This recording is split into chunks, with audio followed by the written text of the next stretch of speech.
The conclusion of World War II would produce two of the 707's most successful predecessors, the B-47 and B-52 bombers. Boeing took some of the original design ideas for the B-47 directly from captured documents and information obtained from German scientists after the surrender of Germany. The B-47 made its bow in 1947 and came to represent striking force in the world, as it had become the mainstay of the United States Strategic Air Command. It was said to fly like a fighter plane, and is shown here as it flies over a target and releases its bombs.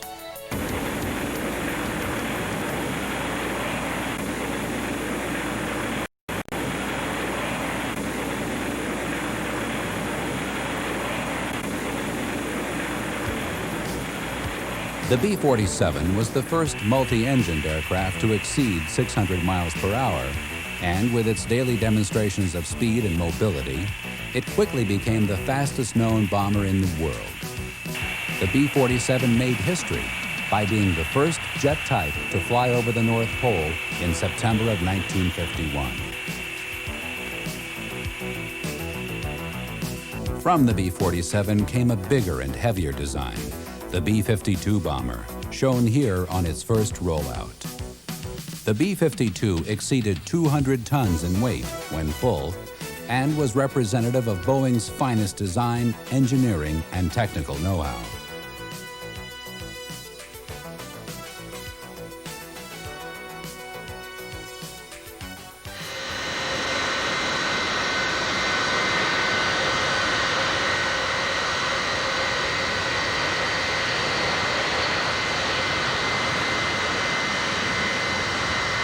The thrust from its 8 Pratt & Whitney engines exceeded the power produced by more than 500 automotive V8 engines.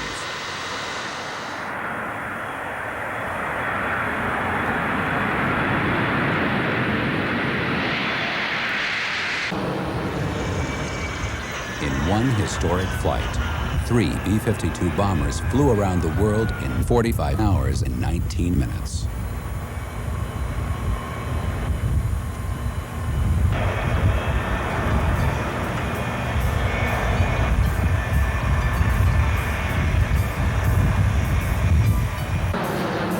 They are shown here displaying an impressive look at their style and performance capabilities.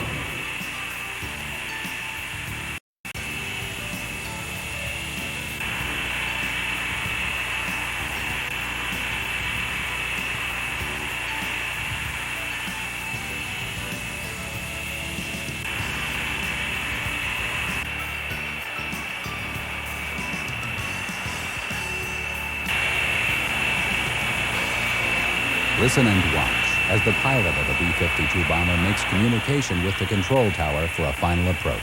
Boeing Tower, this is Air Force 005 over Whitby at 5,000. Request landing instructions, over.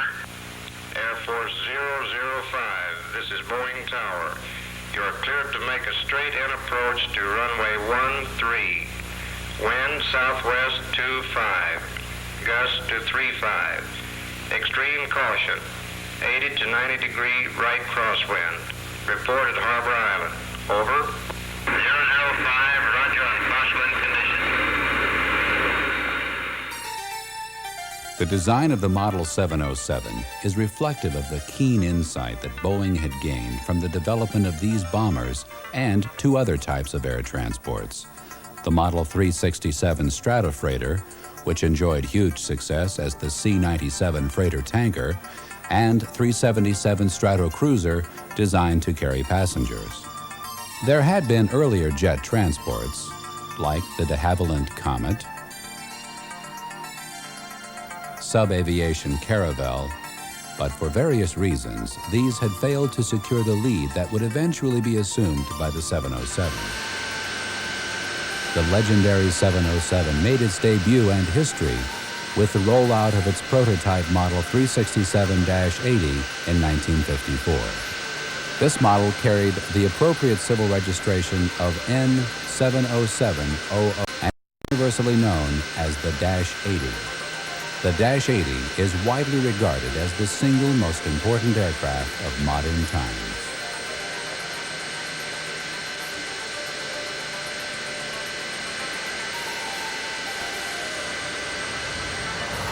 Few people could have foreseen the effect the Dash 80 would have on the development of air transportation. It became the successful beginning of modern commercial jet flight as we know it today.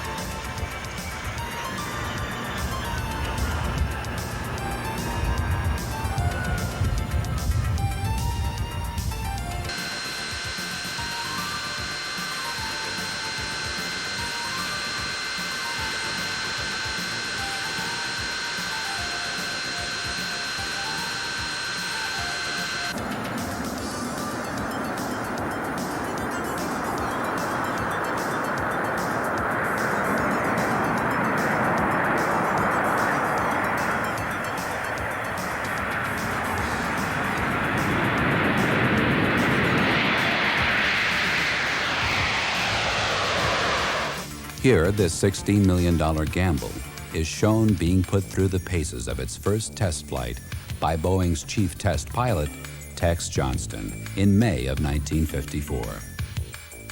This first test flight lasted only 1 hour and 24 minutes, but was successful in beginning to prove the airworthiness of this powerful new aircraft.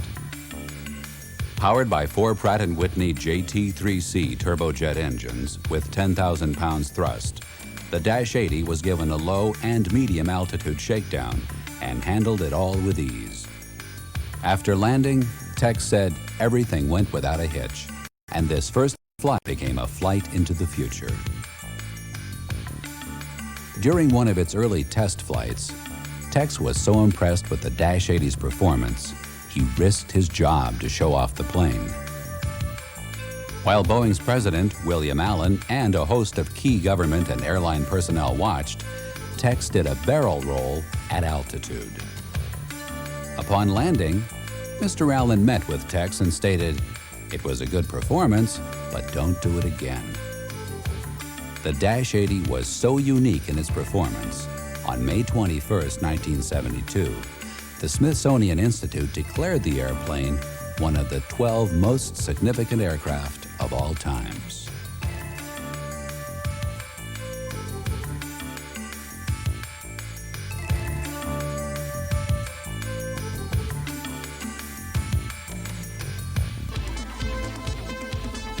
From the Dash 80 would come the Boeing Model 717, or the KC-135 tanker, shown here being rolled out on July 18, 1956, along with the last KC-97 freighter tanker to roll off the production line.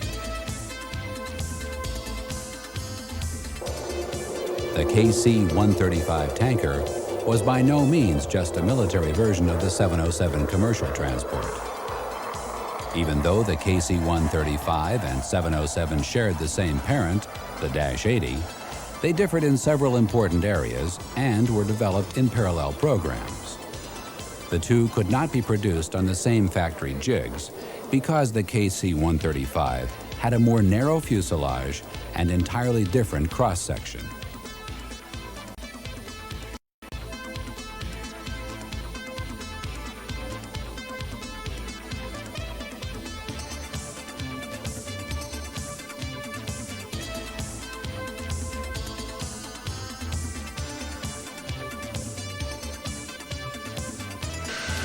The maiden flight of the KC-135 took place on August 31, 1956.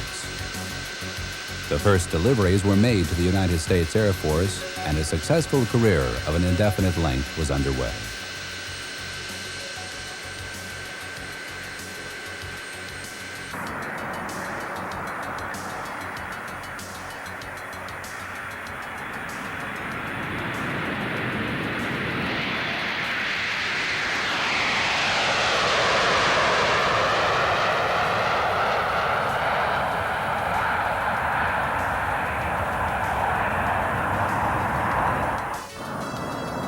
The primary role of a KC-135 stratotanker is air refueling.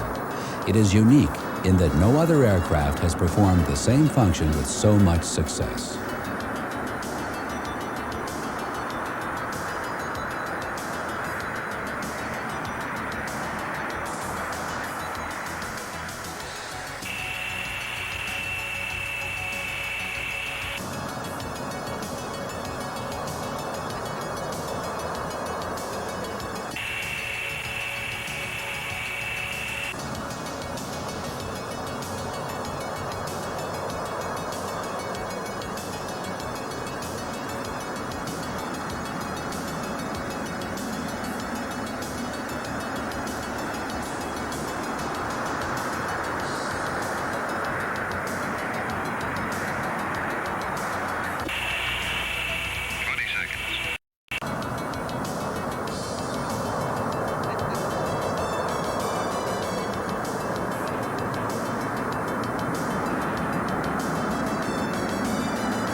The primary role of a KC-135 Stratotanker is air refueling. It is unique in that no other aircraft has performed the same function with so much success. However, the KC-135 is more than just a refueling tanker. There exist more than 60+ variants.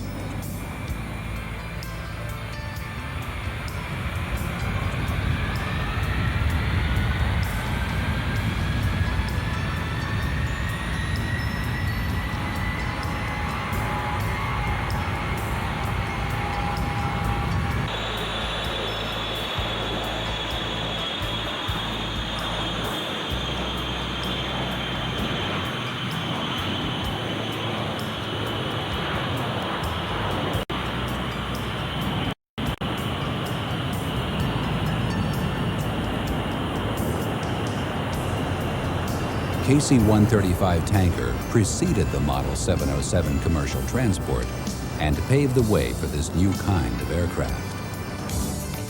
From the moment the Dash 80 appeared, interest and enthusiasm was expressed for a civil Model 707, but the airline industry moved with caution, primarily because Boeing's previous successes had been largely with military aircraft.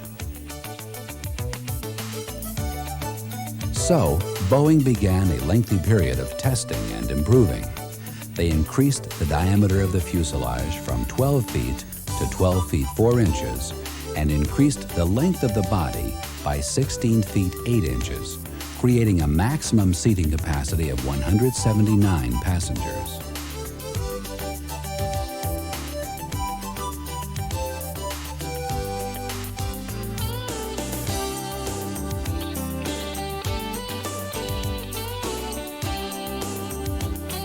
After many other improvements were made, Boeing offered their customers the option of either a short or long fuselage, depending upon their individual needs.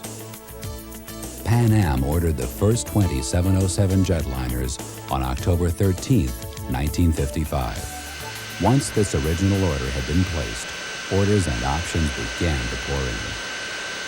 By the end of their first year, Boeing had received purchase orders from 11 major airlines.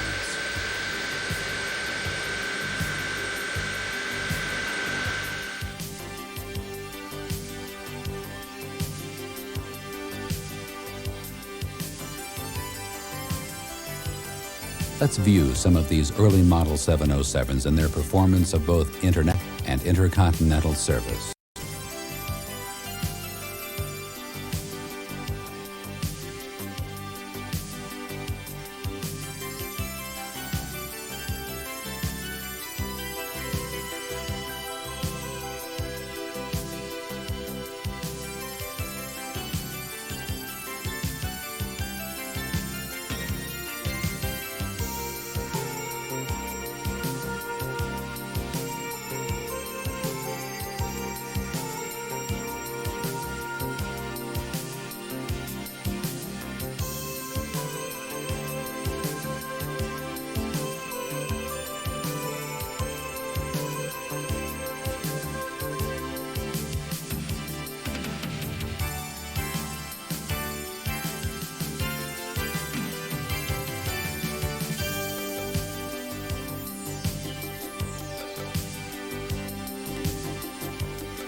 Braniff 707-220 taxis. Only 5 of these hot and high models were ever built.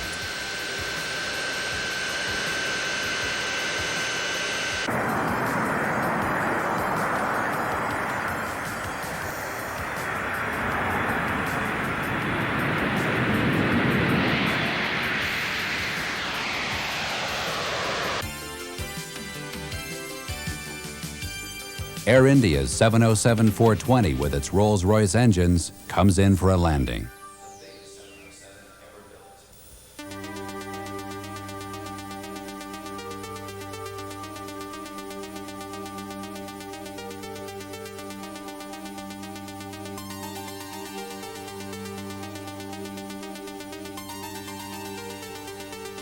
Shown here, Pan Am struts its stuff as it lands in Tokyo.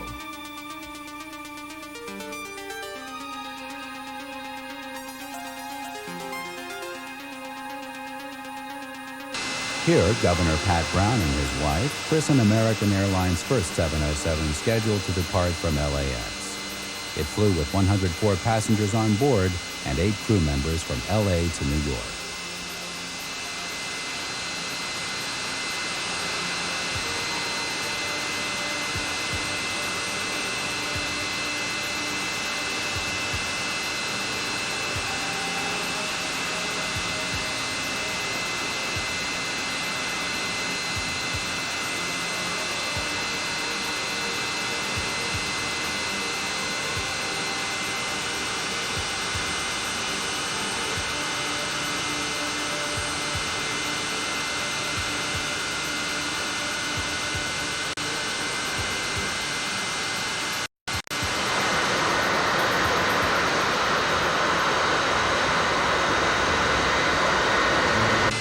President Eisenhower makes history in this specially equipped 707, the VC-137A, on his around-the-world tour which took him to countries no American president had ever been before. This became the well-known Air Force One, a title derived from the radio call sign used when carrying the president.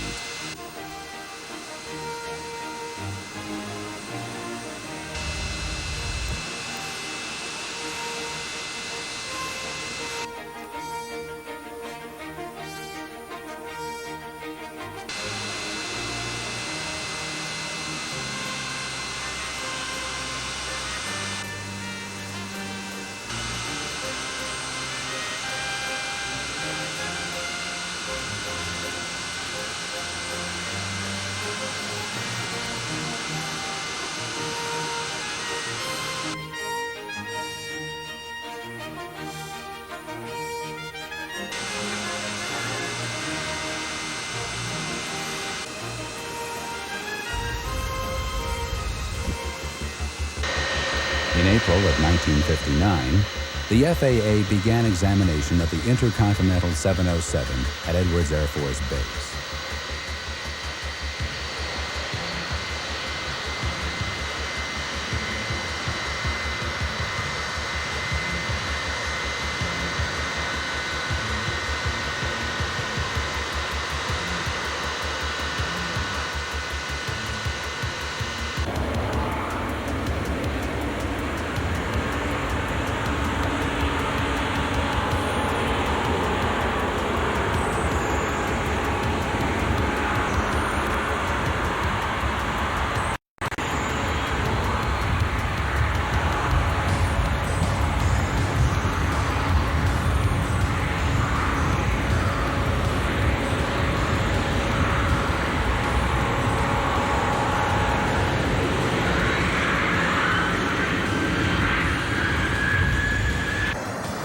One test included the cutting of an engine in flight to see how fast it would fly on 3.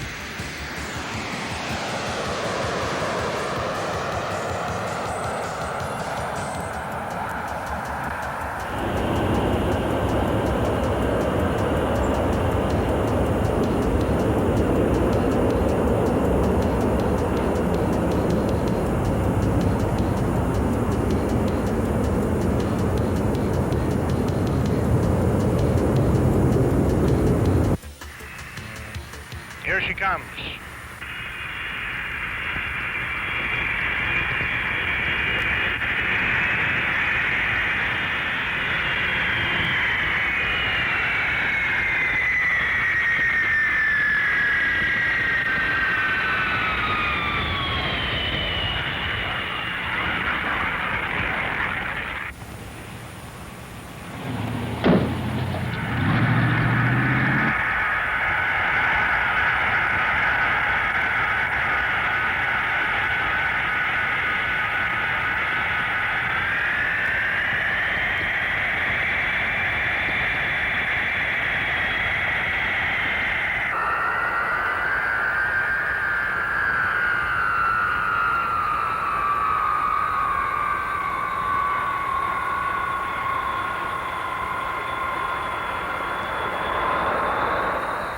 How was it? Fine. Everything went real well. Yeah, it was real good. The weather didn't cooperate too well, though. We always wait for rain. Seems like around here. Right. We'll see you tomorrow. Okay, fine. Thank you. In July of 1959, Pan Am's Jet Clipper Liberty Bell began its maiden flight service across the Atlantic.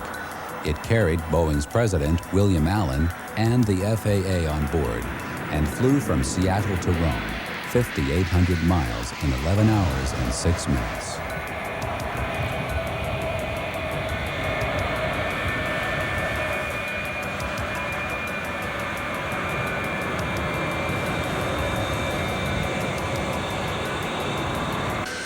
The 720 was the first model to reach a level record speed of Mach 0.9, shown here as United Airlines taxis out.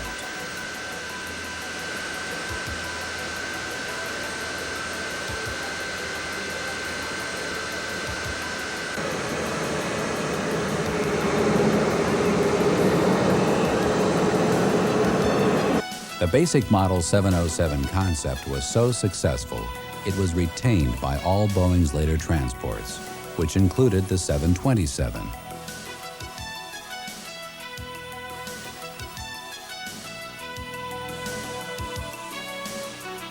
And 737 models.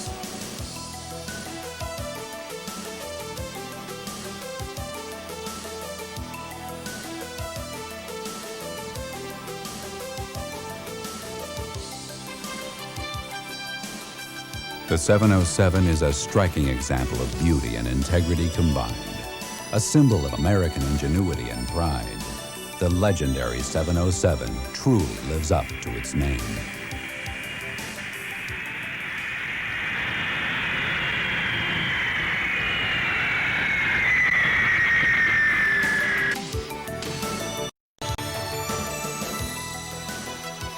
Now, sit back and relax and enjoy footage from the Aviation Media Video Collection.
filmed at Santa Barbara, this TMA 707 belongs to Trans-Mediterranean Airlines of Lebanon.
This ex-Belize Airways 720, with its old engines and organ pipe sound suppressors, now belongs to George Baker School in Miami.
daughter wants to just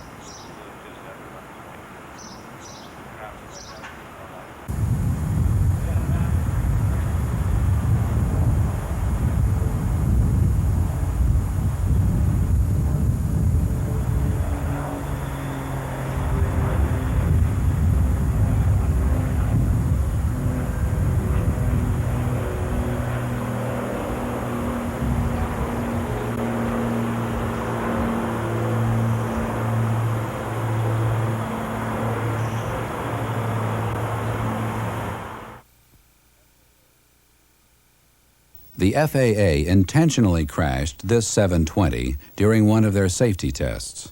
Surprisingly, even though the damage appears extensive and the fire devastating, the anatomical dummies inside the fuselage were hardly touched, indicating that any passengers lived.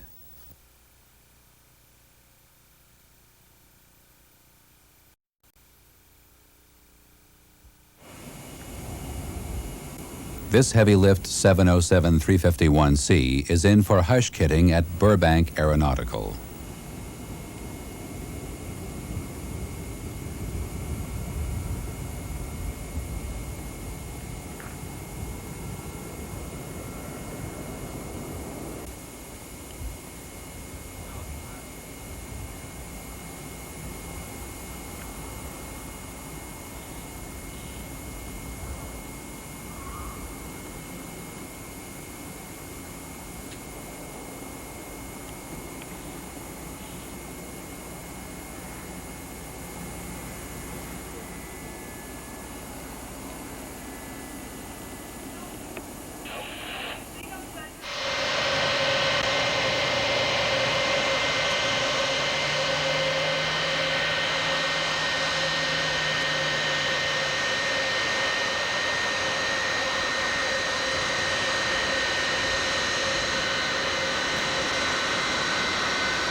viewed from both inside and out. This Terome 707 was filmed at Tracor in Santa Barbara, California.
This State of Qatar 707-336C belongs to the royal family of Qatar.